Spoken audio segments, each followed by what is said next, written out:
नमस्कार दोस्तों, आपका स्वागत है फैंटेसी नॉवल ऑडियो बुक में।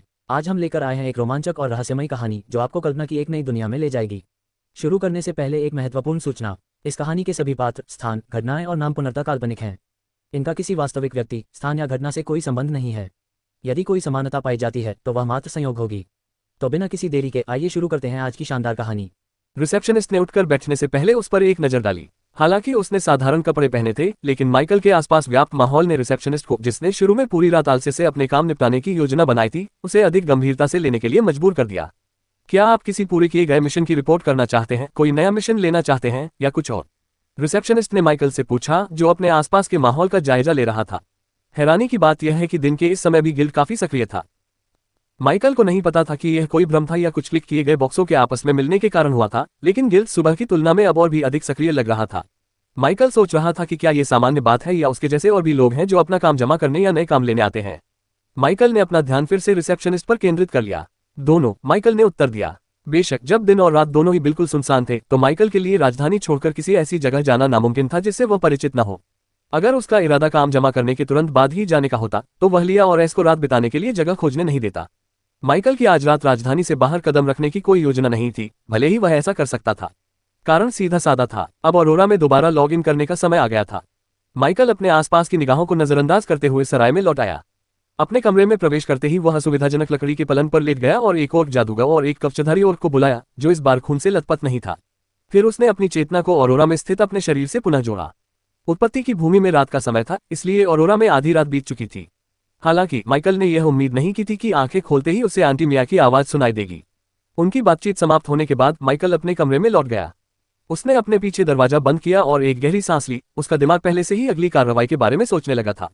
हालांकि अपनी चेतना के मूल लोक में रहने के दौरान अपनी रक्षा के लिए किसी अन्य मरे हुए प्राणी को बुलाने से पहले वह हिचकिचाया। उसके मन में एक विचार आया। उसने सुपरहीरो एसोसिएशन की शाखा का दौरा करने की योजना बनाई थी। आकाश में दरारें अभी भी मौजूद थीं, लेकिन अब उनसे लगभग कोई अराजक ऊर्जा उत्सर्जित नहीं हो रही थी, जो पहले की तुलना में एक स्पष्ट विरोधाभास था। कुछ बदल गया था। माइकल को संदेह था कि फेडरेशन ने कार्रवाई की है, हालांकि उसे ठीक से पता नहीं था कि उन्होंने क्या किया है। उसने कुछ देर सोचा और अपने विकल्पों पर विचार किया। अंत में उसने फैसला किया कि इसे देखना तो ठीक रहेगा, लेकिन केवल थोड़े समय के लिए।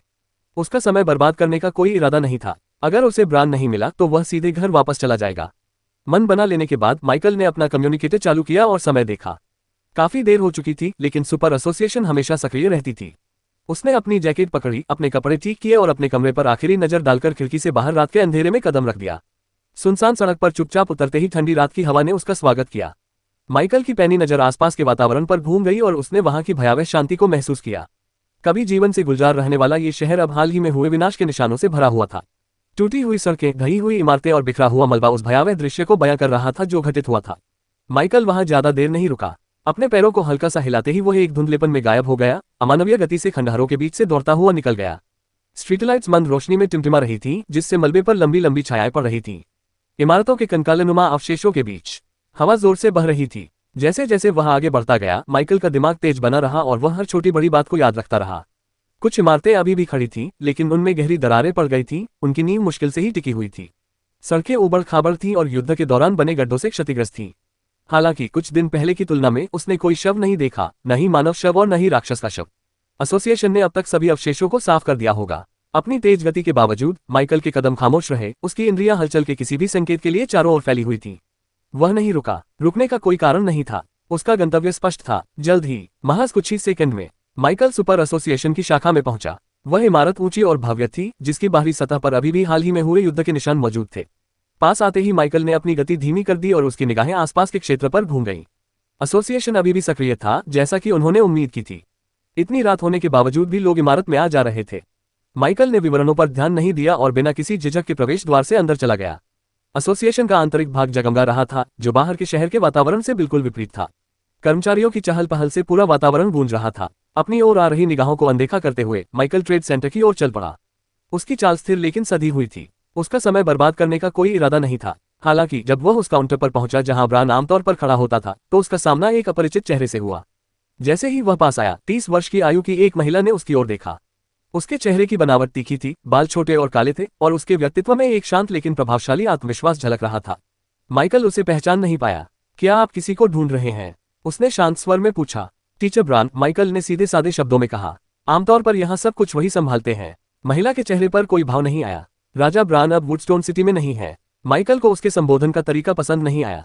राजा ब्रान, ये तो अप्रत्याशित था। उसने पहले कभी किसी को ब्रान के बारे में इस तरह बात करते नहीं सुना था। यह उपाधि ही अजीब थी। वह उस बुजुर्ग व्यक्ति को हमेशा से शिक्षक ब्रान के नाम से ही जानता था। माइकल के तेज दिमाग ने तुरंत कुछ पकड़ लिया। राजा, जैसे ही उसे सच्चाई का एहसास हुआ, उसकी आंखें चौड़ी हो गईं और उसके विचार अचानक रुक गए। उसने अनुमान लगाने की हिम्मत नहीं की। इसके बजाय उसने पूछा, उसका पद क्या है? महिला ने हल्की सी मुस्कान दी, मानो उसकी हैरानी देखकर उसे हंसी आ रही हो। अब वह राजा श्रेणी का विशेषज्ञ है। राजा श्रेणी के सभी विशेषज्ञों को राजा कहकर संबोधित किया जाता है, ठीक वैसे ही जैसे गुरु श्रेणी के साधकों को गुरु कहा जाता है। यह सम्मान का विषय है। माइकल ने जानकारी को समझने की कोशिश की। उसके दिमाग में विचारों की गति बहुत तेज थी। तो ब्रान ने पदोन्नति हासिल कर ली थी। अब बात समझ में आ गई। उस बुजुर्ग व्यक्ति में उसने जो ताकत देखी थी, उससे ये स्पष्ट था कि ब्रान कोई साधारण व्यक्ति नहीं था। लेकिन यह सोचना कि वह राजा के पद तक पहुंच गया था, यह माइकल की अपेक्षा से कहीं अधिक उच्च स्तर था। तो क्या वह नीली आकृति वाकई ब्रान थी? माइकल के दिमाग में एक याद आई, लेकिन उसने एक पल बाद ही उसे झटक दिया। उसने अपने चेहरे पर शांति का भाव बनाए रखा। हालांकि मन ही मन वह उस व्यक्ति के बारे में जो कुछ भी जानता था, उसका पुनर्मूल्यांकन कर रहा था। फिर भी इन सब बातों से उसके लिए कुछ भी नहीं बदला। ब्रान यहाँ नहीं था। इसका मतलब था कि माइकल का जो भी काम था, उसे इंतजार करना पड़ेगा। उन्हें आसपास के किसी और से पूछने की हिम्मत नहीं हुई। मैं फोरम में ही खोज लूंगा, माइकल ने फैसला किया। उसने हल्के से सिर हिलाकर काउंटर से मुंह फेर लिया। अब और रुकने का कोई फायदा नहीं था। लेकिन जैसे ही वह जाने वाला था, महिला ने फिर से बोलना शुरू कर दिया। अगर आपको किसी चीज में सहायता की जरूरत है तो मैं आपकी मदद कर सकती हूँ, उसने कहा। माइकल ने विचार करते हुए उसकी ओर एक नजर डाली। एक पल के लिए उसने सोचा कि क्या उसे ब्रान के ठिकाने के बारे में जानकारी मांगनी चाहिए, लेकिन अंततः उसने ऐसा न करने का फैसला किया। उसके पास उस आदमी को ढूंढने का कोई कारण नहीं था। उन्होंने सरल शब्दों में कहा, यह कोई जरूरी बात नहीं है, मैं इसे खुद संभाल लूंगा। बिना कुछ और कहे वह ट्रेड सेंटर से चला गया। माइकल रात के अंधेरे में वापस बाहर निकल आया। उसके दिमाग में अभी भी वही बातें घूम रही थी जो उसने अभी अभी सीखी थी। शहर में सन्नाटा पसरा रहा। तबाही के अवशेष हाल ही में फैली अराजकता की खामोश याद दिला रहे थे। उसने हल्की सांस छोड़ी और अपना ध्यान फिर से केंद्रित किया।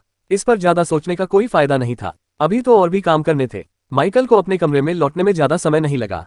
हालांकि खिड़कियां बंद करने के बाद उसने तुरंत अपने जन्मस्थान पर लौटने का प्रयास नहीं किया। इसके बजाय उन्होंने अपना फोन निकाल लिया।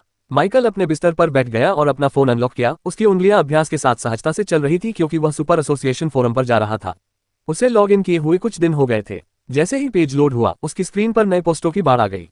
फोरम हमेशा की तरह सक्रिय था। कुछ प्रमुख समाचारों ने उनका ध्यान आकर्षित किया। अंगों का आकार बढ़ाने वाला औषधि कैसे बनाएं सुरक्षित और प्रभावी, कुलीन स्तर से आगे बढ़ना उन्नति की कुंजी, संघ द्वारा दरारों के खिलाफ उठाया गया नवीनतम कदम, अब तक हमें क्या पता चला है। पहली खबर देखते ही माइकल की पलकें फड़क उठी। उसने बड़े अक्षरों में लिखे शीर्षक को घूरकर देखा। एक पल के लिए उसका दिमाग सुन्न हो गया। फिर इससे पहले कि वह खुद को रोक पाता, उसके अंगूठे ने स्क्रीन पर टैप कर दिया। एक गलती। यह निश्चित रूप से एक गलती थी। माइकल ने किसी अन्य संभावना को मानने से इनकार कर दिया।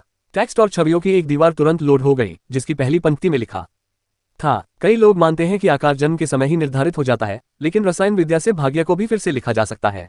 माइकल ने पलकें झपकाईं। फोन पर उसकी पकड़ थोड़ी और मजबूत हो गई। उसे इसे तुरंत बंद कर देना चाहिए।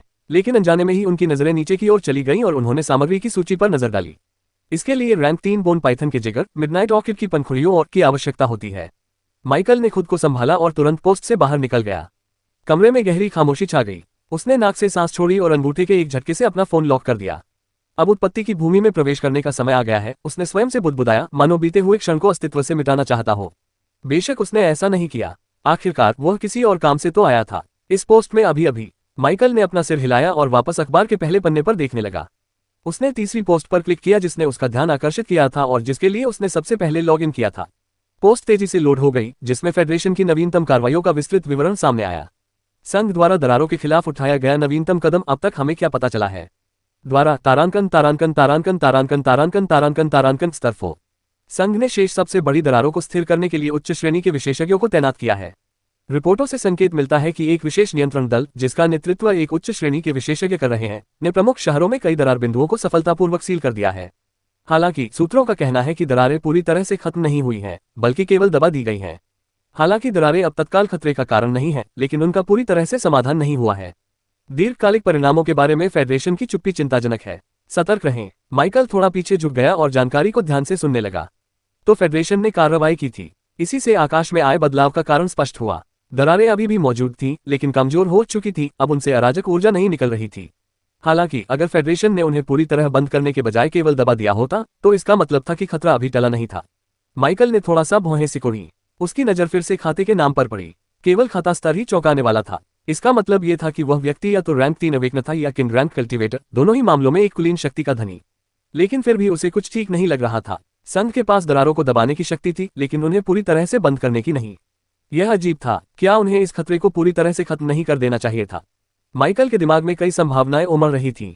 या तो दरारें फेडरेशन के नियंत्रण से भी परे थी, या उन्हें खुला छोड़ने का उनके पास कोई कारण था। उसकी आंखें थोड़ी सिकुड़ गईं। इस अराजकता के लिए राक्षसी अलौकिक शक्तियां जिम्मेदार थीं, लेकिन उनके मकसद स्पष्ट नहीं हो पाए। माइकल ने इस बात पर विशेष ध्यान दिया।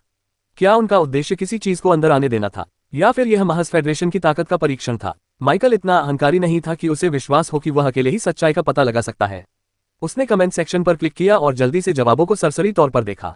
कुछ लोगों ने इसे नजरअंदाज कर दिया। अगर फेडरेशन इसे संभाल रहा है तो चिंता की कोई बात नहीं है, बस वापस ट्रेनिंग पर लग जाए। कुछ अन्य लोग अधिक संशयवादी थे। दबा दिया गया, इसका मतलब सिर्फ इतना है कि समस्या टल गई है, हल नहीं हुई है।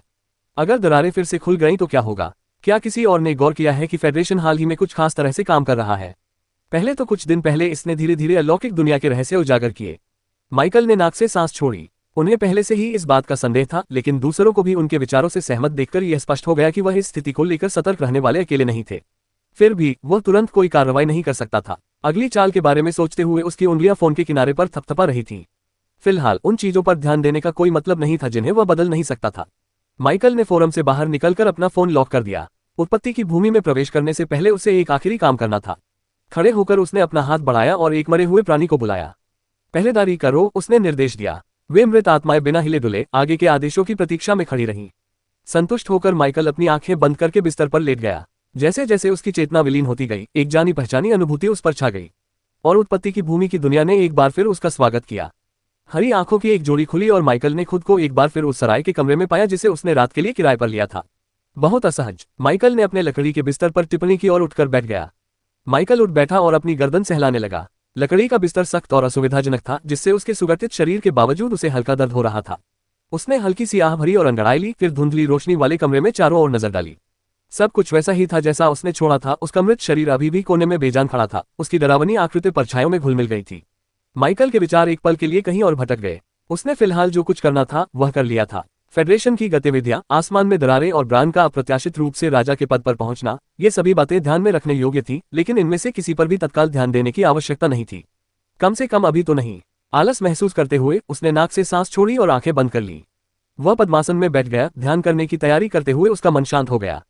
उसकी साधना तकनीक खराब थी, लगभग न के बराबर प्रभावी। इससे उसे कोई खास सुधार नहीं मिला, लेकिन कम से कम प्रक्रिया आरामदायक तो थी। उसके मन में एक अनचाहा विचार आया। मुझे ध्यान लगाने की बेहतर तकनीक ढूंढनी चाहिए। वह जिस तरीके का इस्तेमाल कर रहा था वह शायद घटिया किस्म का था। उसने कभी बेहतर तरीका खोजने की कोशिश नहीं की थी, लेकिन अब अपनी बढ़ती महत्वाकांक्षाओं के साथ इस तरह चलते रहना मूर्खतापूर्ण लग रहा था। लेकिन फिलहाल उसने उस विचार को मन से दूर जाने दिया। धीरे धीरे उसने अपनी सांसों पर ध्यान केंद्रित किया। कमरा एकदम शांत था, सिवाय उसके मृत शरीर की हल्की फुल्की हलचल के, और जल्द ही माइकल गहरी ध्यान अवस्था में लीन हो गया। उन्हें पता भी नहीं चला कि सुबह हो गई। आज उनका मैजलियान से मिलने का समय था। माइकल ने अपने सामने लगे पैनलों को नजरअंदाज कर दिया और सफाई करने चला गया।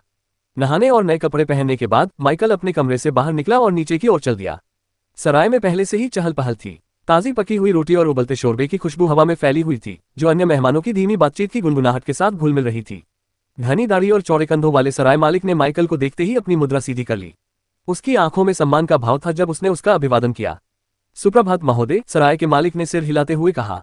क्या आप नाश्ता करना चाहेंगे? आज हमारे पास ताज़ा दलिया, अंडे और कुछ स्मोक्ड मीट है। माइकल ने हल्के से सिर हिलाया। जो भी तैयार होगा मैं ले लूंगा। जरूर। सराय का मालिक जल्दी से चला गया और कुछ ही क्षणों में उसके सामने दलिया का एक गर्मागर्म कटोरा और स्मोक्ड मीट की एक प्लेट रख दी गई। माइकल चुपचाप खाना खा रहा था। उसके विचार पहले से ही मैजलियान के साथ होने वाली अपनी आगामी मुलाकात पर केंद्रित थे। अपना काम खत्म करने के बाद उसने काउंटर पर कुछ सिक्के रखे और खड़ा हो गया। सराय के मालिक ने उसे सम्मानपूर्वक सिर हिलाकर अभिवादन किया, लेकिन आगे कुछ नहीं कहा। माइकल अपने कमरे में लौटा और दरवाजा बंद करते हुए हल्की सी सांस छोड़ी। वह किसी खास वजह से लौटा था। वह दिन के और अधिक उजाले होने और एस और लिया के आने का इंतजार कर रहा था। इंतजार करते हुए माइकल ने अपने विचारों को इकट्ठा करने के लिए कुछ पल का समय लिया। उनके सामने एक व्यस्त दिन था, जिसमें मैजलियान के साथ उनकी मुलाकात मुख्य प्राथमिकता थी। माइकल की निगाहें खिड़की की ओर गईं, जहां सुबह की धूप धीरे धीरे अंदर आ रही थी। उसने धूल के कणों को प्रकाश की किरणों में नाचते हुए देखा और क्षण भर के लिए उसका मन शांत हो गया। हालांकि उनकी शांति क्षणिक थी, क्योंकि जल्द ही उनका ध्यान सामने मौजूद कार्यों की ओर मुड़ गया। उसने दरवाजे पर हल्की सी दस्तक सुनी। माइकल दरवाजे की ओर बढ़ा और उसे खोला। उसने एस और लिया को गलियारे में खड़े पाया। वे दोनों कल की तुलना में अधिक खुश लग रहे थे। माइकल को लगा कि उन दोनों को बहुत अच्छी नींद आई होगी। दोनों ने अभिवादन में सिर झुकाया, लेकिन इससे पहले कि वे कुछ बोल पाते, माइकल ने उनसे पहले ही बोलना शुरू कर दिया। आज मैं आपके साथ रहने के लिए उपलब्ध नहीं रहूंगा, लेकिन मुझे आप दोनों से कुछ काम करवाना है। जैसे ही दोनों युवक एक दूसरे की ओर देखने के लिए मुड़े, तुरंत उनके चेहरे पर आश्चर्य का भाव दिखाई दिया। माइकल दरवाजे पर खड़ा था, उसकी निगाहें एस और लिया पर टिकी थीं। तुम दोनों के लिए मेरे पास एक काम है, उसने दृढ़ लेकिन संयमित आवाज में कहा। एस और लिया ने एक संक्षिप्त नजरें मिलाई और फिर एक साथ सिर हिलाया। जी सर, एस ने पूछा, उसकी आवाज में उत्साह और एकाग्रता थी। माइकल की निगाहें थोड़ी सिकुड़ गईं। मैं शहर के बाहरी इलाके में घर खरीदने में रुचि रखता हूं। क्या आप मुझे उपलब्ध विकल्पों के बारे में और अधिक जानकारी दे सकते हैं? यह विचार माइकल के मन में दिन में पहले ही आ गया था। यह नहीं भूलना चाहिए कि डाकुओं की बदौलत माइकल बिल्कुल भी कंगाल नहीं हुआ था। यह विचार सबसे पहले उनके मन में एक अजीब तरीके से आया था। उन्होंने महसूस किया कि वे न केवल अरोरा में धनी थे, बल्कि उनकी संपत्ति उनके जन्मस्थान में भी उनके साथ थी। और जब उन्होंने सोचा कि वे अरोरा के ही किसी दूसरे इलाके में जा रहे हैं, तो यह विचार स्वाभाविक रूप से उनके मन में आया।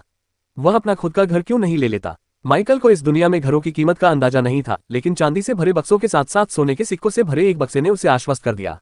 उसे संदेह था कि वह शहर के भीतरी इलाके में कुछ भी वहन कर पाएगा या नहीं, जहां एक समय के भोजन की कीमत शायद एक आम आदमी की मासिक आय के बराबर होती थी, लेकिन शहर के बाहरी इलाके में जगह मिलना संभव होना चाहिए। डाकुओं के पास इतना पैसा होने के बावजूद वे गरीब क्यों दिखते थे? इस बारे में माइकल को संदेह था कि उन्होंने हाल ही में धन अर्जित किया होगा। उनके पास मौजूद स्वास्थ्यवर्धक औषधियों से यही संकेत मिलता प्रतीत होता था। लिया का चेहरा ठंडा और उदासीन बना रहा। महाराज, शहर के बाहरी इलाकों में कुछ ऐसे क्षेत्र हैं जहां कुलीन लोग घर खरीद सकते हैं। स्वर्ण जिला, रजत जिला और तांबा जिला सबसे लोकप्रिय क्षेत्र हैं। एस ने उत्साह से चमकती आंखों के साथ कहा, लेकिन महोदय, गोल्डन डिस्ट्रिक्ट सबसे महंगा इलाका है। वहां के घर आलीशान और अच्छी तरह से रखरखाव वाले हैं, लेकिन उनकी कीमत बहुत अधिक है। माइकल की निगाह एस पर पड़ी। उसके चेहरे के भाव समझ से परे थे। सिल्वर डिस्ट्रिक्ट के बारे में क्या? उसने पूछा। उसकी आवाज में कोई भाव नहीं था। लिया की आवाज भावहीन थी, लेकिन जानकारीपूर्ण थी। श्रीमान, सिल्वर डिस्ट्रिक्ट गोल्डन डिस्ट्रिक्ट की तुलना में थोड़ा सस्ता है। वहां के घर अभी भी अच्छी तरह से रखे हुए हैं, लेकिन उतने आलीशान नहीं है। यह उन रईसों के बीच लोकप्रिय इलाका है जो आरामदायक लेकिन अत्यधिक खर्चीली जीवनशैली नहीं चाहते। एस ने उत्साह से भरी आवाज में कहा, और कॉपर डिस्ट्रिक्ट महोदय, ये सबसे किफायती इलाका है, लेकिन वहां के घर थोड़े खस्ताहाल हो सकते हैं। हालांकि यह उन रईसों के लिए एक बढ़िया विकल्प है जो बहुत ज्यादा पैसा खर्च किए बिना संपत्ति में निवेश करना चाहते हैं। माइकल की निगाहें एस और लिया पर टिकी रहीं। उनके चेहरे पर सोच विचार के भाव थे। मैं चाहता हूं कि आप दोनों इन इलाकों की छानबीन करें और मेरे लिए उपयुक्त संपत्तियां ढूंढें। आज रात या कल सुबह सराय के भूतल पर आकर मुझे बताएं। लिया ने सिर हिलाया। उसका चेहरा अब भी ठंडा और उदासीन था। जी सर, हम इसका ध्यान रखेंगे, एस ने भी जवाब दिया। चिंता मत कीजिए महोदय, हम आपके लिए एकदम सही संपत्ति ढूंढ लेंगे। जैसे ही वे जाने के लिए मुड़े, माइकल की आंखें थोड़ी सिकुड़ गईं और उसकी निगाहें उन दोनों युवकों पर ठहर गईं। उन्हें उनके रवैये में अंतर महसूस हो रहा था। लिया की ठंडी उदासीनता और एस का उमंग भरा उत्साह। यह एक दिलचस्प संबंध था जिसे माइकल आगे और जानने का इरादा नहीं रखता था। हालांकि इससे पहले कि वे दोनों और दूर चले जाते, माइकल ने उन्हें रोक लिया। बोलते बोलते उसने अपने कोट में हाथ डाला और अपनी भंडारण जगह से चांदी के 2 सिक्के निकाले। पहले के विपरीत अब वह मैजलियान द्वारा दिए गए पैसे खर्च नहीं कर रहा था। ये डाकुओं से उसकी अपनी कमाई थी। तुम ये लो और तुम ये लो। उसने उनमें से प्रत्येक को एक सिक्का दिया। उसकी आवाज दृढ़ लेकिन शांत थी। मुझे पता है कि हमारे द्वारा एकत्र किए गए सामान में से तुम्हारे पास अभी भी बहुत कुछ बचा है, इसलिए इसे रख लो। यह तुम्हारी आज्ञाकारिता का इनाम है, जिससे मैं संतुष्ट हूँ। इसी तरह जारी रखो और भविष्य में तुम्हें और भी मिलेगा। माइकल छड़ी और गाजर वाली नीति में विश्वास करता था। इस दुनिया के बारे में उनकी समझ के अनुसार उनके भागने की संभावना बहुत कम थी, लेकिन लोग हमेशा मजबूरी में ही नहीं रुकते। कभी कभी प्रतिकूल परिस्थितियों में भी वे इसलिए रुके रहते हैं क्योंकि उन्हें लगता है कि यह सार्थक है। Pub future ads. ये चालाकी भरा, शायद हानिकारक भी लगता था, लेकिन माइकल को कोई अपराधबोध नहीं था। वह जानता था कि उसने उनके साथ दुर्व्यवहार नहीं किया था। अगर कुछ था तो वह सिर्फ ये सुनिश्चित करना था कि उनकी वफादारी या कम से कम उनकी कार्यक्षमता बरकरार रहे। उन्हें उनका इनाम देने के बाद माइकल ने लापरवाही से हाथ हिलाकर उन्हें विदा कर दिया। एस ने झुककर गहरा अभिवादन किया। उसके चेहरे पर मुस्कान फैल गई। धन्यवाद महोदय, हम आपके लिए सर्वोत्तम विकल्प ढूंढने का पूरा प्रयास करेंगे। लिया ने चेहरे पर जटिल भाव लिए सिर हिलाया। समझ गया। माइकल ने उन्हें मुड़ते और गलियारे में गायब होते देखा। उनके चले जाने के बाद उसने दरवाजा बंद किया और अपनी कनपटी मलते हुए गहरी सांस ली। उस मामले के सुलझ जाने के बाद उसने अपना ध्यान वापस दिन की अपनी मुख्य प्राथमिकता पर केंद्रित कर लिया, मैजलियान के साथ उसकी मुलाकात। मैजलियान के अनुसार माइकल को केवल टोकन लेकर किसी भी कुलीन परिवार के पास जाना था और वे उसके लिए मैजलियान से मिलने की व्यवस्था कर देंगे। कुछ देर बाद वह अपने कमरे से बाहर निकला, सराय की सीढ़ियों से नीचे उतरा और सीधे प्रवेश द्वार की ओर चल पड़ा। बाहर की सड़कें पहले से ही चहल पहल से भरी हुई थीं। व्यापारी अपने सामान का प्रचार कर रहे थे, आम लोग अपने दैनिक कार्यों में व्यस्त थे और कभी कभार बख्तरबंद गश्ती दल भीड़ के बीच से गुजर रहे थे। उनकी उपस्थिति व्यवस्था बनाए रख रही थी। माइकल गलियों से गुजरते हुए लगातार गति बनाए हुए भीतरी शहर के द्वार की ओर बढ़ रहा था। भीतरी द्वार को ढूंढना मुश्किल नहीं था और हाथ में टोकन होने के कारण माइकल के लिए अंदर प्रवेश करना भी आसान था। हालांकि अंदर जाने के बाद उसने खुद को थोड़ा खोया हुआ महसूस किया। वह जानता था कि उसे किसी कुलीन परिवार की ओर जाना होगा, लेकिन समस्या ये थी कि वह किसी को जानता ही नहीं था। एस और लिया भी मदद नहीं कर पाते क्योंकि वे अपने पूरे जीवन में कभी भी शहर के भीतरी इलाके में नहीं गए थे। अंत में माइकल ने शहर के भीतरी हिस्सों में जाकर प्रतीक चिन्ह वाले झंडे लगे बड़े घरों की तलाश करके अपनी किस्मत आजमाने का फैसला किया।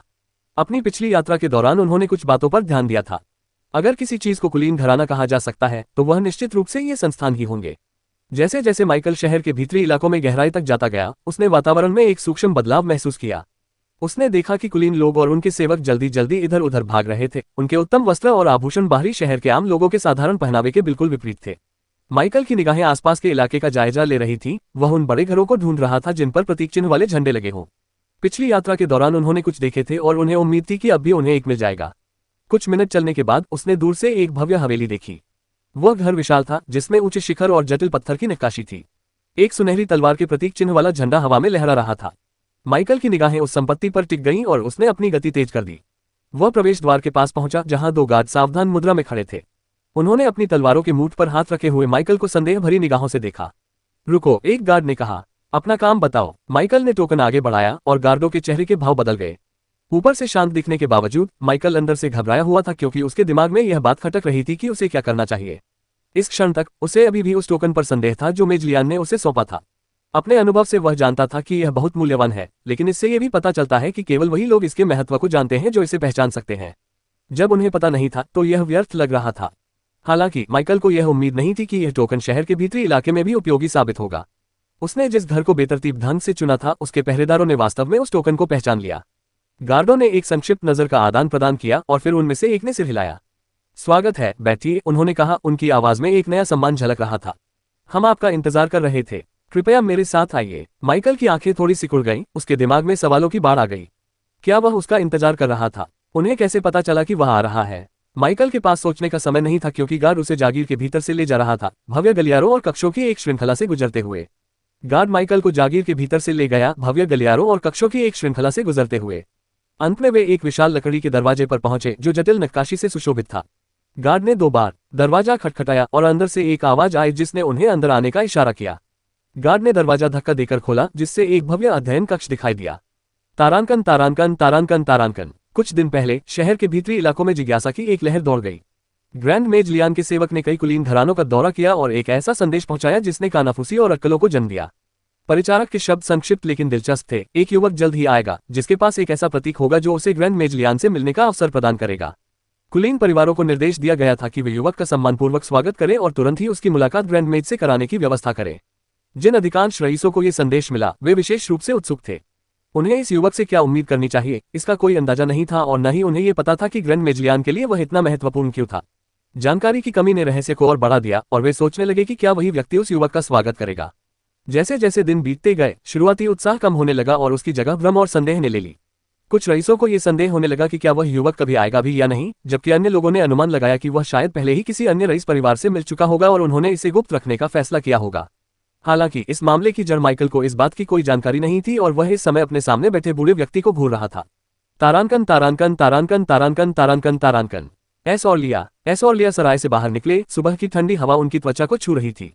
सड़कें पहले से ही चहल पहल से भरी हुई थी। व्यापारी अपने स्टॉल लगा रहे थे और यात्री आ जा रहे थे। परिचित दृश्य के बावजूद दोनों में से कोई भी पूरी तरह से सहज महसूस नहीं कर रहा था। उनके प्रति माइकल का रवैया अजीब था। वो उन रईसों जैसा नहीं था जिनसे वे बचपन से डरते आए थे, जो आम लोगों का उपहास करते थे या उन्हें बेकार समझते थे। लेकिन इसका मतलब यह नहीं था कि वे उस पर भरोसा कर सकते थे। एस ने अपने बैग का पट्टा ठीक किया और तिरछी नजर से लिया की ओर देखा। ये तो अलग है ना? उसने धीरे से बुदबुदाया। लिया ने गहरी सांस छोड़ी। हाँ, मुझे नहीं पता कि इससे स्थिति बेहतर होती है या बदतर, एस ने सहमति में गुनगुनाया। वे इस बात से इनकार नहीं कर सकते थे कि माइकल की उपस्थिति से रईसों के बारे में उनकी धारणा बदलने लगी थी और यह अपने आप में एक तरह से परेशान करने वाला था। कुछ पल की चुप्पी के बाद लिया ने आखिरकार पूछा, हमारे पास अब कितना चांदी है? एस ने अपनी जेब में हाथ डाला और कुछ सिक्के निकाले। उसने बस इतना कहा, 3। उन्होंने हमें कल रात एक दिया था, लेकिन हमने उसे कभी खर्च नहीं किया। लिया दुविधा में पड़कर अपने होंठ कसकर बंद कर लेती है। उसने गहरी सांस ली और कनपटी को रगड़ा। मुझे उम्मीद है कि वह जल्द ही हमसे ऊब जाएगा और हमें जाने देगा। उसके शब्द दृढ़ थे, लेकिन उसकी आवाज में झिझक थी, क्योंकि मन ही मन उसके मन में कहीं न कहीं ये सवाल था, क्या वे माइकल के साथ रहकर वाकई इतनी कमाई कर पाएंगे, इतनी कि किसी प्रशिक्षण केंद्र में दाखिला लेकर अंततः अलौकिक शक्तियां प्राप्त कर सके। लिया ने अपना सिर हिलाया और उस विचार को मन से निकाल दिया। वह इस तरह की उम्मीद पालने का जोखिम नहीं उठा सकता था, विशेषकर तब जब ये किसी कुलीन व्यक्ति के लिए काम करने से प्राप्त हुआ हो। वह एक ऐसे समूह को नष्ट करना चाहता था। हालांकि उसने उनकी संपत्ति का इस्तेमाल सत्ता हासिल करने और उन्हें नष्ट करने की योजना बनाई थी, लेकिन उसे वर्तमान में चल रही स्थिति बिल्कुल पसंद नहीं थी। एस ने सिक्के वापस अपनी जेब में रख लिए और लिया को तिरछी नजर से देखा। तुम्हें लगता है कि वह हमें यूं ही जाने देगा? उसकी आवाज हल्की थी, लेकिन सवाल का बोझ उन दोनों के बीच बना रहा। लिया ने तुरंत जवाब नहीं दिया। इसके बजाय उसने आगे के रास्ते पर ध्यान केंद्रित किया, जो उन्हें शहर के बाहरी इलाकों के अधिक समृद्ध क्षेत्रों की ओर ले जा रहा था। सड़कें चौड़ी थीं और उनमें अस्थायी बाजार की दुकानों के बजाय अधिक स्थायी दुकानें थीं, जैसी कि पहले हुआ करती थीं। जैसे जैसे वे अपने गंतव्य के करीब पहुंचते गए, वास्तुकला और भी परिष्कृत होती गई, उन तंग गलियों से बिल्कुल अलग जिनमें वे पले बड़े थे। मुझे नहीं पता, लिया ने आखिरकार स्वीकार किया। वह दूसरों जैसा नहीं है, लेकिन इसका मतलब यह नहीं है कि वह खतरनाक नहीं है। एस मुस्कुराया। हाँ, लेकिन मुझे लगता है कि वह हमें सोते समय मारने की योजना नहीं बना रहा है, बल्कि वह शायद उस तरह का इंसान है जो अपना वादा निभाता है। लिया ने भौहें चढ़ाई, लेकिन बहस नहीं की। वे सबसे पहले सिल्वर डिस्ट्रिक्ट पहुंचे, जहां घर साफ सुथरे, अच्छी तरह से रखरखाव वाले थे और स्पष्ट रूप से उन धनी लोगों के लिए बने थे जो फिजूल खर्ची के बिना आराम चाहते थे। एस ने चारों ओर देखते हुए सीटी बजाई। बुरा नहीं है, अगर मेरे पास सोने का ढेर होता तो मैं यही रहता। लिया ने उसे तीखी नजरों से देखा। तुम इस मामले में कुछ ज्यादा ही सहज हो रहे हो, उसने बुदबुदाते हुए कहा। एस ने कंधे उचकाते हुए कहा, शायद, या शायद मैं आगे की सोच रहा हूं। अगर हम इसे सही तरीके से खेलें तो हम हर समय भागने और छिपने से बेहतर स्थिति में पहुंच सकते हैं। लिया ने कोई जवाब नहीं दिया। वह बहस करना चाहता था, लेकिन सच्चाई ये थी कि एस की बात में दम था। वे जैसे तैसे गुजारा कर रहे थे, जो कुछ भी मिल जाए उसी से दिन गुजार रहे थे। लेकिन माइकल के लिए काम करने से, भले ही वे उसे थोड़े समय से जानते थे, उन्हें पहले से कहीं अधिक मिल चुका था। और इसी बात ने लिया को सबसे ज्यादा डरा दिया। चलो, उसने आगे बढ़ते हुए कहा, हम सबसे अच्छी जगह ढूंढते हैं। अगर हमें ये करना ही है तो इसे सही तरीके से ही क्यों न करें। एस मुस्कुराया और उसके बगल में कदम बढ़ाते हुए बोला, यही तो असली जज्बा है। इसके साथ ही वे दोनों अपना काम पूरा करने के लिए निकल पड़े। हालांकि दोनों के मन में इस बात को लेकर अपने अपने विचार थे कि इसका उनके भविष्य के लिए वास्तव में क्या मतलब होगा। माइकल अपने सामने खड़े बूढ़े व्यक्ति को घूर रहा था। इस बार वह बैठा हुआ था। द्वार पर तैनात पहरेदार उसे किसी अध्ययन कक्ष में ले आया था, जहां उसकी मुलाकात उस व्यक्ति से होनी थी जिसे माइकल ने उस कुलीन घर का प्रबंधक समझा था जिसमें वह दाखिल हुआ था। पहले तो कर्मचारी ने उसे हैरानी से देखा और माइकल से बात करने के बजाय अपने बगल में खड़े गार्ड से बात की। वह व्यक्ति असभ्य नहीं था, लेकिन उसकी निगाहें तिरस्कारपूर्ण थीं। हालांकि जिस क्षण उसे पता चला कि माइकल के पास शाही दरबार का एक प्रतीक चिन्ह है और पहली बार माइकल को एहसास हुआ कि मैजलियान ने उसे जो वस्तु दी थी वह वास्तव में क्या थी, उस प्रबंधक का रवैया पूरी तरह से बदल गया। उनकी उपेक्षा का भाव गायब हो गया और उसकी जगह तत्काल और सच्चे सम्मान ने ले ली। जब उसने इस बात की पुष्टि की कि माइकल विशेष रूप से मैजलियान के लिए आया था, तो उसका सम्मान और भी गहरा हो गया। सौभाग्यवश कोई अनावश्यक बातचीत नहीं हुई। प्रबंधक ने तुरंत उसे आश्वासन दिया कि वह राजधानी के मुख्य क्षेत्र में किसी को भेजकर जादूगर लियान को उसकी उपस्थिति के बारे में सूचित करेगा। जिस तरह से सब कुछ सुचारू रूप से हुआ, माइकल को पूरा यकीन था कि यह जादूगरनी लियान का ही काम था। बूढ़े जादूगर को यह जानने का कोई तरीका नहीं था कि वह किस कुलीन घराने को चुनेगा, इसलिए एकमात्र तार्किक व्याख्या ये थी कि उसकी उपस्थिति की सूचना पहले ही कई कुलीन घरानों को दे दी गई थी ताकि यह सुनिश्चित किया जा सके कि उसका मार्ग निर्बाध हो। इस मामले पर माइकल की भावनाएं जटिल थीं। एक तरफ तो वह खुश था कि सब कुछ सुचारू रूप से हो गया, लेकिन दूसरी तरफ क्या इससे उसकी अपेक्षा से अधिक ध्यान आकर्षित नहीं हो रहा था। थोड़ी बहुत पहचान मिल जाना ठीक था, लेकिन वह भूल नहीं सकता था वह यहाँ एक बाहरी व्यक्ति था और उसकी फर्जी पहचान विशेष रूप से संवेदनशील थी। एक कुलीन व्यक्ति, उनके वास्तविक वंश का कुलीन वर्ग से कोई संबंध नहीं था, फिर भी किसी न किसी तरह इस दुनिया में उन्हें कुलीन वर्ग का सदस्य मान लिया गया था। माइकल को इस बात की चिंता थी कि अगर बहुत सारे प्रभावशाली लोग उस पर ध्यान देने लगे तो वही पहचान जो उसे अभी इतने सारे फायदे दिला रही है, भविष्य में उसके लिए बोझ बन सकती है। हालांकि वह ज्यादा चिंतित नहीं था। पब फ्यूचर विज्ञापन, कम से कम उसने कभी भी खुद को कुलीन होने का दावा नहीं किया था। इसके अलावा उसके मन में कहीं न कहीं ये भी विश्वास था कि यदि वह पर्याप्त प्रभावशाली कौशल का प्रदर्शन करता है तो उसकी पहचान पर सवाल उठाने वाले लोग शायद उसे इससे भी बेहतर पहचान का प्रस्ताव दे दें। इस समय माइकल का ध्यान उस अटेंडेंट पर था जो अभी अभी उस स्टडी रूम में लौटा था जहां उसने माइकल को इंतजार करने के लिए छोड़ा था। हालांकि वह अकेले नहीं आए थे, उसके साथ एक युवती थी। माइकल ने अनुमान लगाया कि वह लगभग उसकी चचेरी बहन की ही उम्र की थी। नहीं, उसकी उम्र थोड़ी अधिक होनी चाहिए। उसने एक महंगी दिखने वाली गाउन पहनी थी जो देखने में तो सुरुचिपूर्ण थी, लेकिन पहनने में असहज लग रही थी। कम से कम माइकल को ऐसा ही लगा। फिर भी उनका ध्यान इस बात पर केंद्रित रहा कि उसे अध्ययन कक्ष में क्यों लाया गया था। क्या वही उसे मैजलियान तक ले जाएगी? सर माइकल, फिर सेवक ने औपचारिकताओं से परिचित होते हुए सहज स्वर में कहा, मुझे गोल्डन परिवार की सबसे छोटी बेटी लेडी सेरिया गोल्डन से आपका परिचय कराने की अनुमति दे। माइकल की निगाह उस लड़की पर पड़ी। लेडी सेरिया, स्वर्णिम परिवार। वह नाम से परिचित नहीं था, लेकिन प्रबंधक के लहजे से स्पष्ट था कि यह एक प्रभावशाली परिवार था। लड़की सेरिया ने विनम्रतापूर्वक सिर हिलाकर अभिवादन किया। उसके चेहरे पर कोई भाव नहीं था, लेकिन उसकी नीली आंखें उत्सुकता से उसे निहार रही थीं। वह युवा थी, शायद 17 या 18 वर्ष की। उसके चेहरे की बनावट कोमल थी और उसके लंबे चांदी जैसे बाल करीने से पीछे बंधे हुए थे। अपनी कम उम्र के बावजूद उसके हाव भाव में आत्मविश्वास झलकता था। इससे पहले कि माइकल उसकी उपस्थिति पर सवाल उठा पाता, कर्मचारी ने अपना काम जारी रखा। राजकीय दरबार से जवाब आने में जितना समय लगेगा, लेडी सेरिया आपका साथ देंगी। माइकल के चेहरे के भाव समझ से परे रहे, लेकिन मन ही मन वह झुंझला गया। इसकी कोई आवश्यकता नहीं थी, वह अकेले रहना पसंद करता था। उन्होंने मना करने के लिए मुंह खोला, लेकिन इससे पहले कि वे कुछ कह पाते, सेवक पीछे हट गया और उन्हें सम्मानपूर्वक सिर हिलाकर अभिवादन किया। कृपया मुझे क्षमा करें महोदय माइकल, यदि आपको किसी चीज की आवश्यकता हो तो बाहर मौजूद सेवक आपकी सेवा में तत्पर हैं। किसी जवाब का इंतजार किए बिना बूढ़ा आदमी मुड़ा और स्टडी रूम से बाहर निकल गया और अपने पीछे दरवाजा धीरे से बंद कर दिया। माइकल ने कुछ पल दरवाजे की ओर देखा और फिर हल्की सी आह भरी।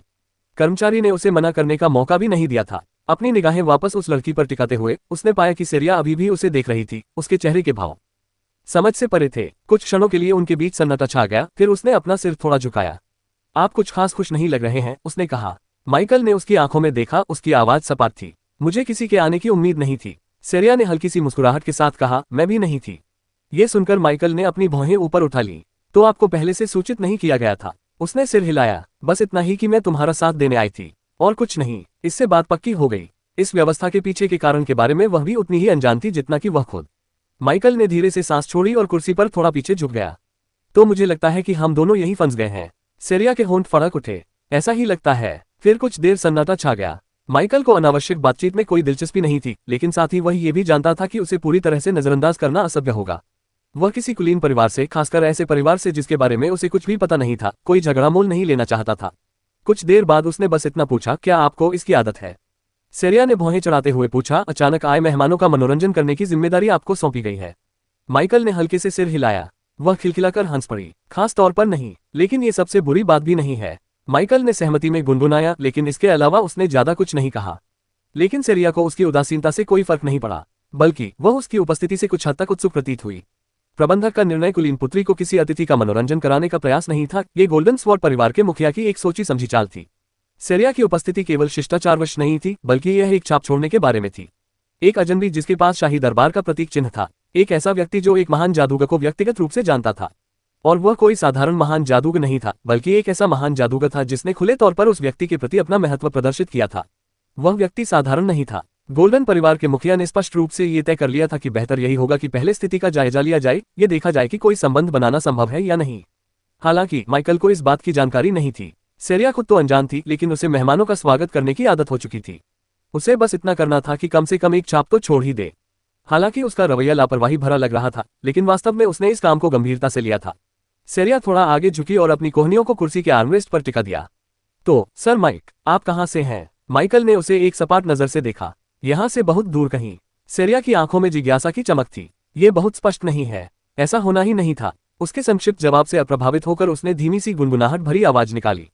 क्या तुम्हें अपने बारे में बात करना पसंद नहीं है? माइकल ने तुरंत जवाब नहीं दिया। उसे समझ नहीं आ रहा था कि यह महज बातचीत है या वह उससे कोई जानकारी निकलवाने की कोशिश कर रही है। चाहे कुछ भी हो, उसका उसे कोई उपयोगी जानकारी देने का इरादा नहीं था। कुछ पल की चुप्पी के बाद सेरिया ने फिर कोशिश की।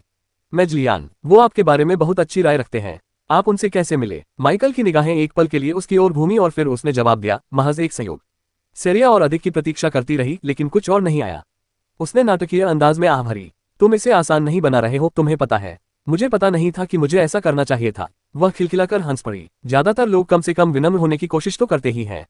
माइकल ने कंधे उचकाते हुए कहा, ज्यादातर लोग मेरे जैसे नहीं हैं। सेरिया ने आर्मरेस्ट पर उंगलियां थपथपाईं। तुम्हें बातचीत में बिल्कुल भी दिलचस्पी नहीं है ना? विशेष रूप से नहीं। उसने अपना सिर झुकाया और कुछ पल उसे गौर से देखा। तो फिर आपकी रुचि किसमें है? माइकल ने उसकी ओर देखा। उसके चेहरे के भाव समझ से परे थे। इस समय इंतजार कर रहा हूँ। सेरिया ने पलकें झपकाईं और फिर धीरे से हंस पड़ी। तुम तो बिल्कुल ही असंभव हो। माइकल ने कोई जवाब नहीं दिया। बातचीत, या यूं कहें कि बातचीत का अभाव, लगभग उसी तरह जारी रहा। सेरिया कोई सवाल पूछती और माइकल या तो अस्पष्ट जवाब देता, बात टाल देता, या फिर उसे पूरी तरह से अनदेखा कर देता। लेकिन उसकी अरुचि के बावजूद सेरिया निराश नहीं दिखी, बल्कि वह तो आनंदित लग रही थी। जानते हो, उसने उससे कुछ शब्द निकलवाने की एक और असफल कोशिश के बाद सोचा, मुझे नहीं लगता कि मैं कभी तुम्हारे जैसा किसी से मिली हूं। माइकल ने उसकी तरफ देखा।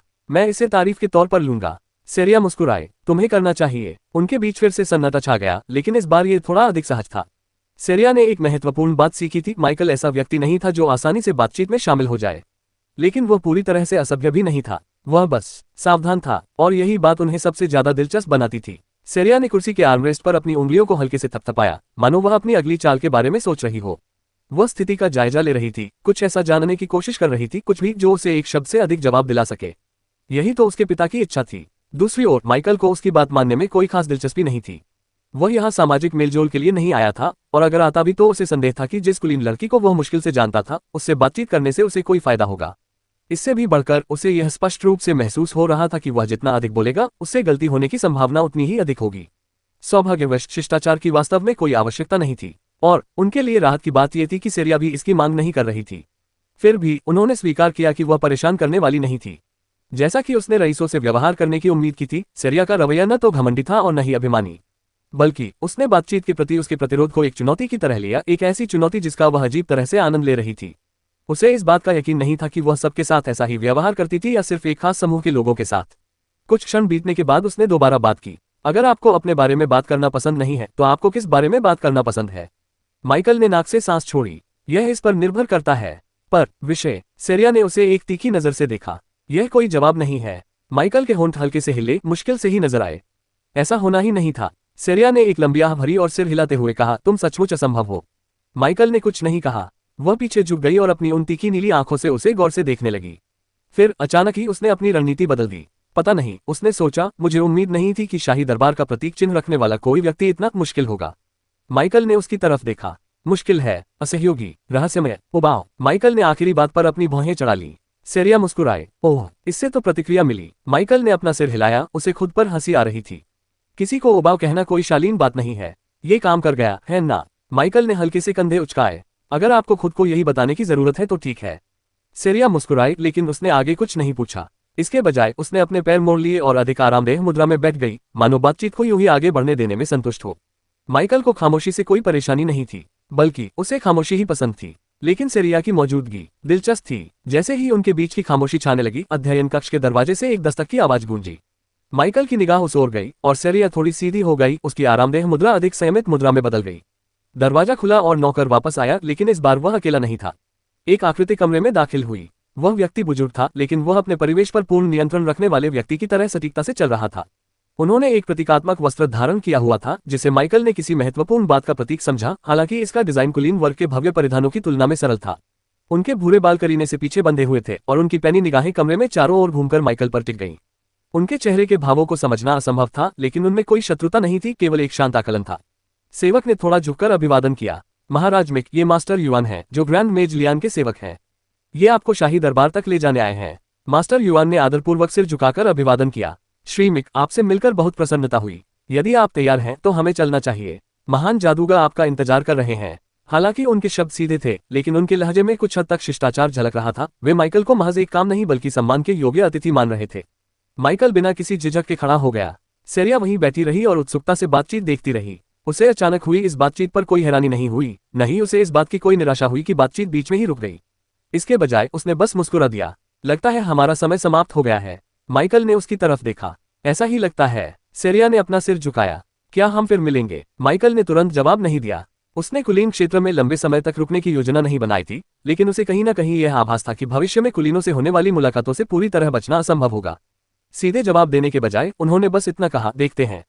सेरिया मुस्कुराई, मानो वह इससे संतुष्ट हो गई हो। इस बीच मास्टर युआन पहले ही दरवाजे की ओर मुड़ चुके थे। चलो, हमें चलना होगा। उस आलीशान हवेली के गलियारे खुली सड़कों की ओर खुलते थे, जहां एक घोड़ागाड़ी उनका इंतजार कर रही थी।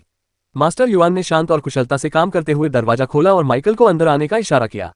यात्रा सुगम थी। गाड़ी का आंतरिक भाग अच्छी तरह से व्यवस्थित था, लेकिन अत्यधिक आलीशान नहीं था। मास्टर युआन उनके सामने बैठे थे, उनके हाथ शांति से उनकी गोद में रखे हुए थे। कुछ देर तक सन्नाटा छाया रहा। फिर मास्टर युआन ने संयमित स्वर में कहा, महान जादूगर को आपसे कुछ दिन पहले ही संदेश मिलने की उम्मीद थी। माइकल ने उसकी आंखों में सीधे देखते हुए कहा, माफ कीजिएगा। राजधानी को देखने का यह अवसर इतना अच्छा था कि इसे छोड़ना संभव नहीं था। यह पूरी तरह झूठ नहीं था। शहर के भीतरी इलाके में आज्ञाकारी रूप से रहने की तुलना में माइकल का मानना था कि बाहरी शहर उसे कहीं अधिक लाभ प्रदान करता है। मास्टर युआन ने बिना किसी पूर्वाग्रह के उत्तर स्वीकार करते हुए सिर हिलाया। राजधानी एक आकर्षक जगह है। इसे निहारते समय समय का पता ही नहीं चलता। माइकल ने बस अपना सिर झुकाया। उसे समझ नहीं आ रहा था कि युआन उसकी बात समझ रहा है या उसे इशारों में चेतावनी दे रहा है। खैर, इससे कोई फर्क नहीं पड़ता था। उसके अपने कारण थे। युआन ने कुछ देर तक उसे गौर से देखा, फिर बात बदलते हुए पूछा, तुम्हें ये शहर कैसा लगा? माइकल ने उसके शब्दों पर विचार किया। जीवंत, सुव्यवस्थित। लेकिन युआन ने इस मामले पर जोर नहीं दिया। इसके बजाय उसने बातचीत का रुख बदल दिया। मैजलियान ने आपकी बहुत प्रशंसा की। उन्होंने कहा कि आप अपरंपरागत हैं। माइकल ने अपना सिर थोड़ा झुकाया। क्या ऐसा है? युआन की मुस्कान और गहरी हो गई, हालांकि उसके भावों को समझना मुश्किल था। ऐसा बहुत कम होता है कि कोई इतनी जल्दी जादूगर और राज्य के रक्षकों दोनों का ध्यान आकर्षित कर ले। माइकल भावहीन बना रहा। उसे ग्रैंड मेज के सेवक से अच्छी जानकारी होने की उम्मीद थी, लेकिन इतनी स्पष्ट रूप से यह बात सुनना बिल्कुल अलग बात थी। उन्होंने कहा, मैं बस सही समय पर सही जगह पर था। पब फ्यूचर विज्ञापन। युआन मुस्कुराया। तो फिर यह एक सुविधाजनक संयोग है। माइकल ने कंधे उचकाते हुए कहा, अगर तुम ऐसा कहते हो तो ठीक है। युआन ने कुछ पल उसे देखा, फिर पीछे झुक गया। खैर, तुमने अपनी छाप छोड़ी है। इस शहर में यह कोई छोटी बात नहीं है। माइकल ने कोई जवाब नहीं दिया और चुप्पी छाने दी। गाड़ी शहर की सड़कों से होते हुए सुचारू रूप से आगे बढ़ती रही और माइकल ने खिड़की से बाहर देखने के लिए कुछ क्षण का समय निकाला। कुलीन जिला धीरे धीरे भीतरी शहर की विशाल इमारतों में तब्दील हो गया, जहां नियमित अंतराल पर पहरेदार तैनात थे और सत्ता की उपस्थिति निर्विवाद थी। कुछ ही देर में वे शाही दरबार पहुंच गए। गाड़ी धीरे से रुकी और दरवाजा बाहर से खोला गया। मास्टर युआन सबसे पहले बाहर निकले और माइकल उनके पीछे पीछे चले। उनकी निगाहें उनके सामने बने भव्य प्रवेश द्वार पर घूम रही थी। महल एक भव्य इमारत थी, जिसकी जटिल नक्काशी राज्य की समृद्धि और शक्ति को दर्शाती थी। द्वार पर तैनात पहरेदारों ने उस पर मुश्किल से ही नजर डाली। मास्टर युआन की उपस्थिति ही उनकी पहचान के लिए काफी थी। मास्टर युआन भव्य प्रवेश द्वार से आगे आगे चल रहे थे। उनके कदम सधे हुए और सटीक थे। माइकल उनके पीछे पीछे चला। उसकी निगाहें शाही दरबार की जटिल वास्तुकला पर टिकी हुई थीं।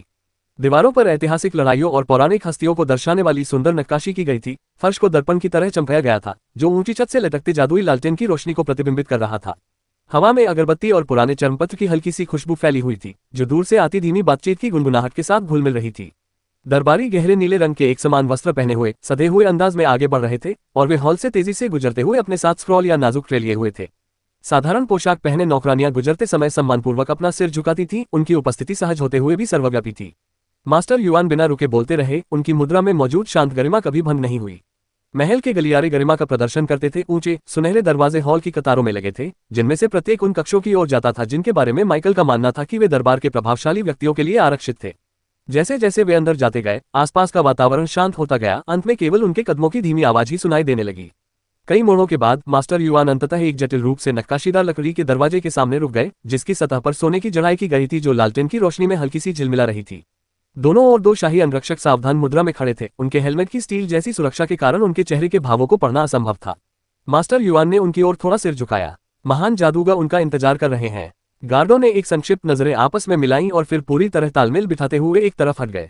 उनमें से एक ने बिना कुछ कहे दरवाजे की ओर हाथ बढ़ाया और उसे धक्का देकर खोल दिया। माइकल ने धीरे से सांस छोड़ी। उसके चेहरे के भावों को समझना मुश्किल था, क्योंकि वह आगे बढ़ा। मास्टर युआन उनके पीछे पीछे शांत स्वर में बोले, महान जादूगर के कक्षों में आपका स्वागत है। कमरा विशाल था, लेकिन दिखावटी नहीं था। दीवारों पर प्राचीन ग्रंथों से भरी अलमारियां और करीने से रखे गए पांडुलिपियां सजी हुई थीं, जिनके जिल्द उपयोग के कारण घिस गए थे। केंद्र में एक विशाल डेस्क रखी थी। सबसे दूर महल के बगीचों की ओर देखने वाली एक चौड़ी खुली बालकनी के पास मैजलियान खड़ी थी, लेकिन माइकल का ध्यान उस पर मुश्किल से ही टिका। इसके बजाय उसकी निगाह कमरे में मौजूद दो अन्य व्यक्तियों पर टिक गई। एक व्यक्ति, जिसकी नाक भौहें तीखी थीं, वह डेस्क के पास एक ऊंची पीठ वाली कुर्सी पर आराम से बैठा था। उसके वस्त्र भले ही सादे थे, लेकिन उनमें अधिकार की एक स्पष्ट झलक थी। वह माइकल को पैनी परखने वाली निगाहों से देख रहा था और उसकी उंगलियां कुर्सी के आर्मरेस्ट पर हल्के से थपथपा रही थीं। दूसरा व्यक्ति उसके पीछे खड़ा था, एक शांत विशालकाय आकृति, गहरे रंग के कवच में, एक प्रशिक्षित रक्षक के अनुशासन से युक्त कठोर मुद्रा में। उसकी आंखें चौकस थीं। वह माइकल को उस सतर्कता से देख रहा था जैसे कोई व्यक्ति खतरों के उत्पन्न होने से पहले ही उन्हें भांपने का आदी हो। मास्टर युआन ने थोड़ा झुककर अभिवादन किया। सातवें राजकुमार, मैं श्री माइक हूँ। माइकल ने अपने चेहरे पर कोई भाव नहीं आने दिया, लेकिन मन ही मन उसने शीर्षक पर ध्यान दिया। राजकुमार, उसे इसकी उम्मीद नहीं थी। अन्य रईसों के सामने, जहां वह उपेक्षापूर्ण व्यवहार कर सकता था, माइकल को लगा कि उसे इस व्यक्ति के प्रति थोड़ा सम्मान दिखाना चाहिए।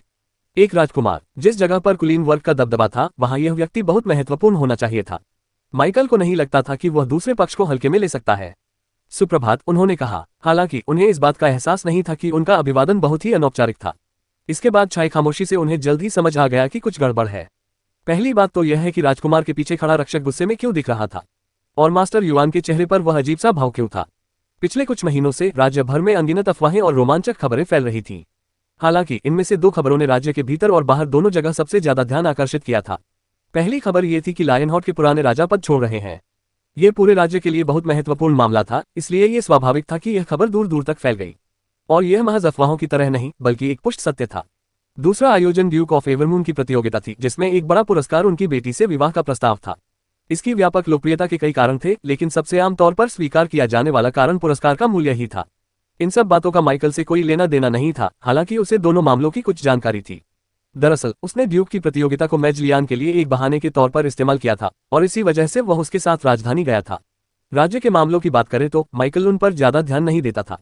उसकी नज़र में उनका उससे कोई लेना देना नहीं था। उसने कभी सोचा भी नहीं था कि वह इतनी जल्दी शाही परिवार के संपर्क में आ जाएगा। माइकल का अनौपचारिक अभिवादन हवा में गूंजता रहा और एक पल के लिए किसी ने कोई प्रतिक्रिया नहीं दी। राजकुमार के चेहरे पर कोई भाव नहीं था, लेकिन उसके पीछे खड़ा रक्षक एक कदम आगे बढ़ा। उसकी आंखें सिकुड़ गईं। तुम्हारी हिम्मत कैसे हुई? गार्ड गुर्राया। उसकी आवाज धीमी और धमकी भरी थी। तुम सातवें राजकुमार को इस तरह से बेइज्जती से संबोधित करते हो? शुभ प्रभात। उसने ये शब्द ऐसे थूके जैसे कोई अपमान हो। तुम्हें और अधिक सम्मान दिखाना चाहिए, खासकर राजकुमार के सामने। माइकल के चेहरे पर कोई भाव नहीं बदला, लेकिन उसके मन में थोड़ी सी सतर्कता झलक रही थी। उसका इरादा अनादर करने का नहीं था, लेकिन ऐसा लगता है कि उसने औपचारिकताओं को गलत समझा था। मैं क्षमा चाहता हूं, माइकल ने अपनी गलती सुधारने की कोशिश करते हुए कहा। महामहिम, मेरा इरादा किसी का अपमान करने का नहीं था। गार्ड एक कदम और आगे बढ़ा। उसका चेहरा लाल हो गया। तुम्हें लगता है कि एक साधारण माफी काफी होगी? तुम्हें घुटनों पर बैठकर माफी मांगनी चाहिए। उसकी आवाज ऊंची हो गई, जो कमरे की दीवारों से टकराकर गूंज उठी। माइकल की आंखें सिकुड़ गईं। उसका धैर्य जवाब दे रहा था। उसने माफी मांग ली थी और इतना ही काफी होना चाहिए था। Pub future ads. लेकिन इससे पहले कि मामला और बिगड़ता, मेज लियान ने हस्तक्षेप किया। उनकी आवाज दृढ़ लेकिन शांत थी। बस करो कप्तान, उन्होंने कहा। उनकी आंखों में भयंकर चमक थी। गार्ड के चेहरे पर गुस्से की लकीरें उभर आईं, लेकिन वह पीछे हट गया। उसकी निगाहें माइकल के चेहरे से हटी नहीं। फिर मेज लियान की माना शक्ति कमरे में मौजूद सभी लोगों पर केंद्रित हो गई, जिससे उनका दम घुटने लगा। हवा घनी हो गई, जिससे सांस लेना मुश्किल हो गया। लेकिन माइकल को ये सब कुछ हवा के झोंके जैसा लगा। वह बिना विचलित हुए दूसरों को संघर्ष करते हुए देखता रहा। राजकुमार और युवान को तो बस थोड़ी सी सांस लेने में तकलीफ महसूस हुई, लेकिन सबसे ज्यादा तकलीफ गार्ड को हुई। उसका चेहरा लाल हो गया और वह हौंफते हुए पीछे की ओर लड़खड़ा गया। मेज लियान की निगाहें जरा भी नहीं हटी। मैं तुम्हें अपने मेहमान का अपमान करने नहीं दूंगा कप्तान, उसने ठंडे स्वर में कहा। कमरा एकदम शांत हो गया। केवल पहरेदार की हौंफती हुई सांसों की आवाज सुनाई दे रही थी। अंततः मेज लियान ने अपनी माना शक्ति मुक्त की और कमरे में तनाव समाप्त हो गया। गार्ड हौंफते हुए फर्श पर गिर पड़ा। सातवें राजकुमार खड़े हो गए। कैप्टन ओर्टेगा, मुझे लगता है कि आपने अपनी बात कह दी है, उन्होंने दृढ़ लेकिन संयमित स्वर में कहा। हौंफता हुआ गार्ड किसी तरह उठ खड़ा हुआ। जी महाराज, वह हकलाते हुए बोला। उसकी निगाहें माइकल के चेहरे से हटी ही नहीं थी। राजकुमार ने माइकल की ओर मुड़ते हुए हल्के से मुस्कुराते हुए कहा, कैप्टन ओर्टेगा के व्यवहार के लिए क्षमा मांगता हूं। वह कभी कभी थोड़े उत्साही हो जाते हैं। माइकल ने अपना सिर झुकाया। माफी मांगने की कोई जरूरत नहीं है महाराज, मुझे अपनी गलती का एहसास है। राजकुमार की मुस्कान और गहरी हो गई। मुझे लगता है आप समझते हैं श्री माइक, और मैं आपकी समझदारी की सराहना करता हूं। मास्टर युवान आगे बढ़े। उनकी निगाहें माइकल और राजकुमार के बीच घूम रही थी।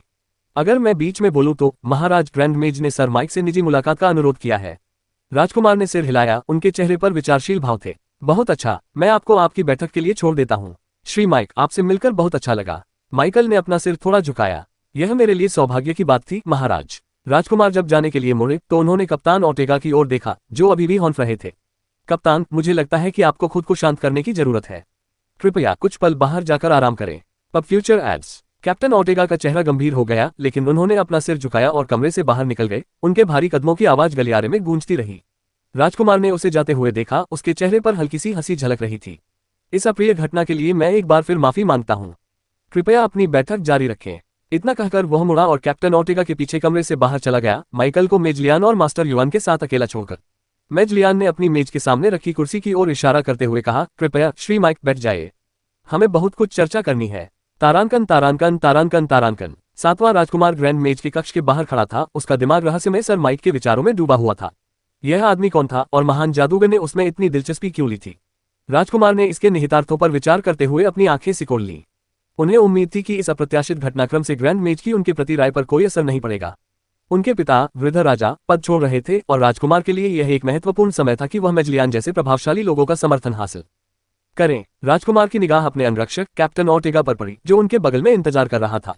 कप्तान का चेहरा अब भी गुस्से से लाल था। उसकी आंखों में सर माइक के प्रति द्वेष की आग जल रही थी। राजकुमार के चेहरे पर तिरस्कार का भाव उभर आया। कैप्टन ओर्टेगा का व्यवहार अशोभनीय था और उनका नियंत्रण खोना शर्मनाक था। राजकुमार की निगाहें कप्तान के चेहरे पर टिकी रहीं। उनकी असहमति स्पष्ट रूप से दिखाई दे रही थी।